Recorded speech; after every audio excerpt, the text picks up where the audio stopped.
Զրուցում են քաղաքագետ Սուրեն Սուրենյանցի հետ։ Պարոն Սուրենյանց, 5 ամիսը ինչ կալանքի տակ է գտնվում ազգային բարերար Սամվել Կարապետյանը, միայն մեկ արտահայտության ձևակերպման համար, որ եկեղեցու համար մենք կպայքարենք մեր ձևով։ Դրան իհարկե հաջորդեցին նաև Նիկոլ Փաշինյանի սպառնալիքները, որոնք այդպես անհետևանք մնացին։ Այնուամենայնիվ, կխնդրեմ ասեք, այս ընթացքում ինչ պրոցեսներ տեղի ունեցավ, որովհետև միայն այդ կոչով չսահմանափակվեց իշխանությունը, այլ գործեր փորձեցին առաջ քաշել, փողերի լվացում եւ այլն, ընթացքում նաև մենք տեսանք հեծը խլելու գործընթացը, այս ամենը կարող ենք ենթադրել, որ կարող է լինել նաև թշնամու կողմից պատվեր։ Գիտեք, ցանկացած վարկած կարող ենք առաջ քաշել, բայց ես ուզում եմ ամենաարժանանալ հավաք վարկածի մասին խոսենք։ Ինչի եթե դրսից պատվեր չլինի գործող իշխանությանը ձեռնտու չի ներսում իր անդիմախոսներին չեզոքացնելը։ Առաջին հերթին սա իշխանության նեղ քաղաքական շահերից բխող գործողություն է։ Որտեղ մենք ամեն ինչը շատ ենք սիրում դրսերի հետ կապել, բայց առաջին հերթին կա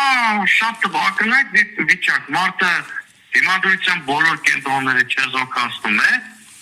երկրի ներսում, որպեսզի վերահսկելի քաղաքական համակարգով վերարտադրվի 2026 թվականին։ Առաջի խնդիրը, որ նա փորձում է լուծել, դա է,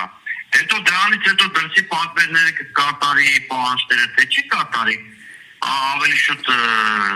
վերարտադրվելուց հետո բնականաբար կկատարի, դա արդեն հարցի երկրորդ կողմն է։ Պարոն Սուրենյանց, միջազգային հանրության մասին, Թուրքիայի ու Ադրբեջանի հետ բանակցությունների մասին հենց իշխանություններն են սիրում խոսել, հատկապես եթե անդրադառնանք հեծի հետ կապված գործընթացին, նաև այն վարկածն է առաջ տարվում, որ հնարավոր է, եթե չազգայնացվի միջազգային ընկերություն, հեծը գնի ու չի բացառվում, որ լինի թուրքական։ Այո, սա որքան Ես թուրքականը գրեթե բացառում են ձեր ասածը, որտեղ շատ ակնհայտ բան կլինի եւ հասարակական ցնցումներ կառաջանա, ես չեմ կարծում իշխանությունը այդքան անհաշվար քայլանի, եթե նույնիսկ ցանկություն ունենա,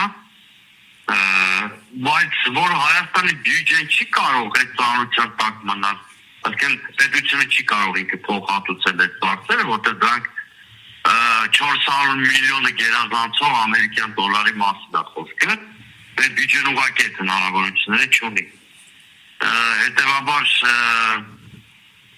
ձեր հարցը միանգամայն լեգիտիմ է, այո կգտնեն արևմտյան ինչ-որ կամպանիա աստամենայնի, որի հետ բանակցելով կոտարեն հեծը, այսինքն հեծը կունենա այլ սեփականատեր այն շրջանակներից, որոնք հովանավորվում են այս իշխանության, այսինքն արևմուտքի գլոբալիստական շրջանակներից։ Պարոն Սուրենյանց, այսպես ընդդիմախոսներին չեզոքացնելով